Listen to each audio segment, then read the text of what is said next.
Hello and welcome to another update. In this one, I'll be covering the latest updates from the front line as the Ukrainian offensive continues. So we see here that the Ukrainians are picking up their fighting by also attacking now at the Zaporizhia front next to Kamyansk in the direction of the village of Lobkove.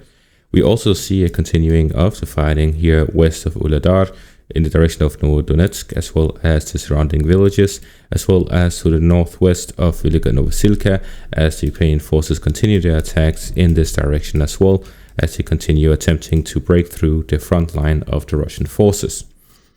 So there is now the fourth day of the fighting that is associated with the Ukrainian summer offensive. What are we learning so far compared to the last previous offensives?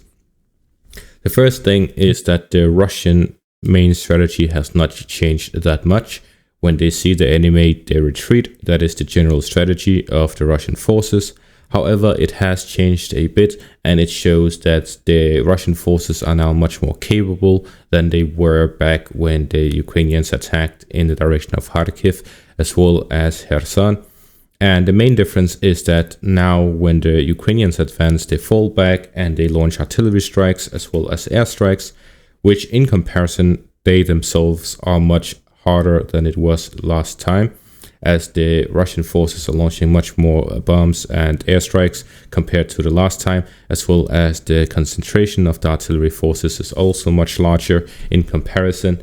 And then on top of that, as soon as the Ukrainians are tired from all of that shelling and airstrikes, then the Russian forces then launch a counterattack to regain their lost positions in their retreat. So essentially their strategy right now is to drain the Ukrainian attackers as they are attacking before they launch a counterattack when the Ukrainian forces are weakened, after which they try to recapture the lost positions. So in the direction of Novodonetsk, the front line hasn't changed since yesterday, and that is because although the Ukrainians continue their attacks, the heavy Russian artillery strikes as well as airstrikes are significantly depleting their combat capabilities, and at the same time the Russian forces always launch counterattacks as soon as they are able to. So the current situation is that the Ukrainians keep sending forces to these parts as they continue doing these missions to adjust and see how exactly are the Russian forces fighting, what is their strategy, has it changed, how many units do they have prepared, how much artillery are they doing in this area in comparison to different parts of the front line. Are they all equally prepared? Is one place stronger than the other places? All of these things they have to check out. And it seems so far that although this part is the weakest part of the front line, the Russian forces have rapidly responded and they have sent reinforcements to these parts of the front line, with new units and tanks and equipments being sent to the front line every day.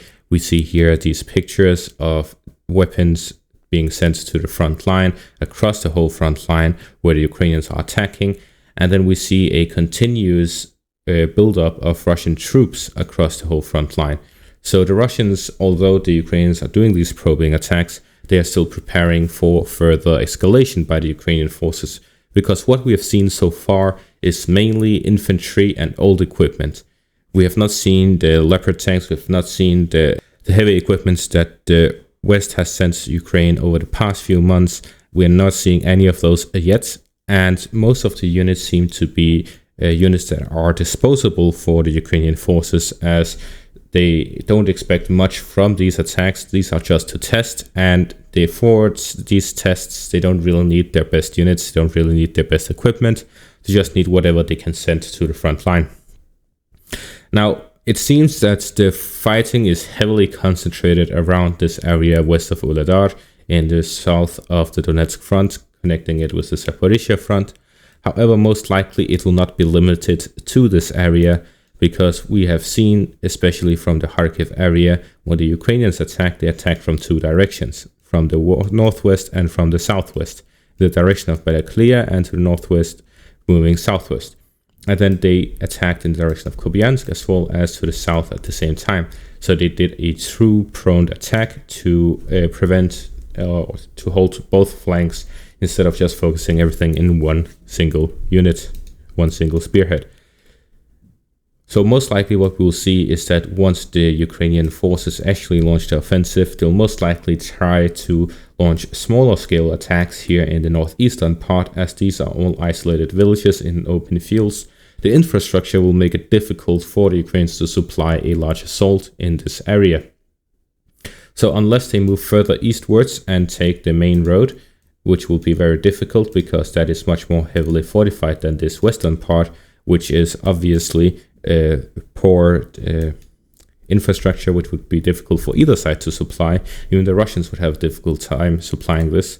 So the main Russian defense line would most likely actually be located further south, here to the northwest of Mariupol by the highway. So the villages to the north of this highway are most likely much more heavily defended than the northern parts.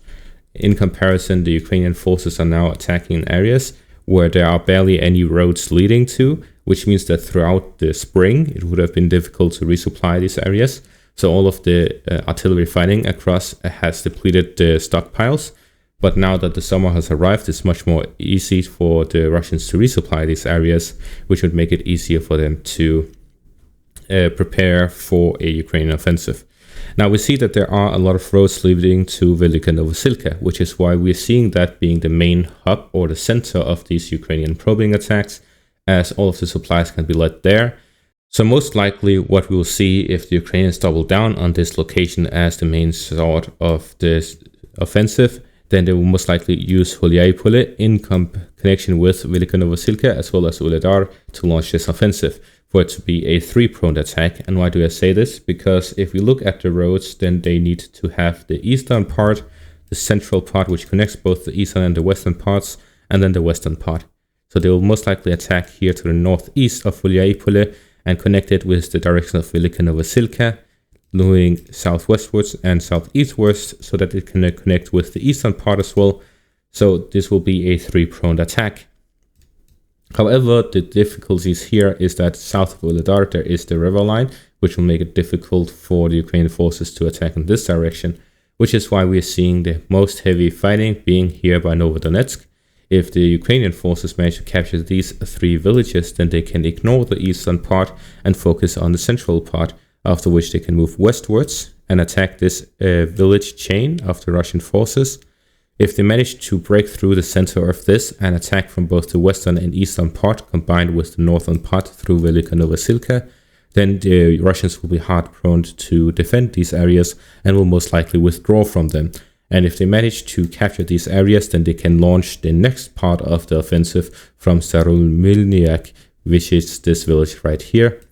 And if we then look at the larger scale of things, it is not that much. However, it will even out the front line and it will make it easier for the Ukrainian forces to attack the villages south of Vuhledar. If they manage to do that, then they can continue pushing southwards. And most importantly, they can attack through Huliaipole and attack southwards, reaching the main roads here, and then attack from this direction. So this is all a preparation for the Zaporizhzhia offensive. If the Russian forces are to be defeated in this Zaporizhzhia front, then the Ukrainian forces will need to take control over this southwestern part of the Donetsk region, eastern part of the Zaporizhzhia region, before they can launch southwards in the direction of Berdyansk. Otherwise, they would be too isolated from the rest of the Ukrainian forces, which will make it difficult for the Ukrainians to successfully launch this offensive and will make it easier for the Russian forces to counterattack and encircle the Ukrainian forces in case of an attack through this area. And at the same time, we can see that the Russian defenses are heavily focused around this area. So generally, going around it is the obvious choice. If they manage to push through and they can combine that with an assault through Huliaipole, then they can avoid as many fortifications as possible by the Russians. And that is all for this video. Thank you all for watching and have a great day.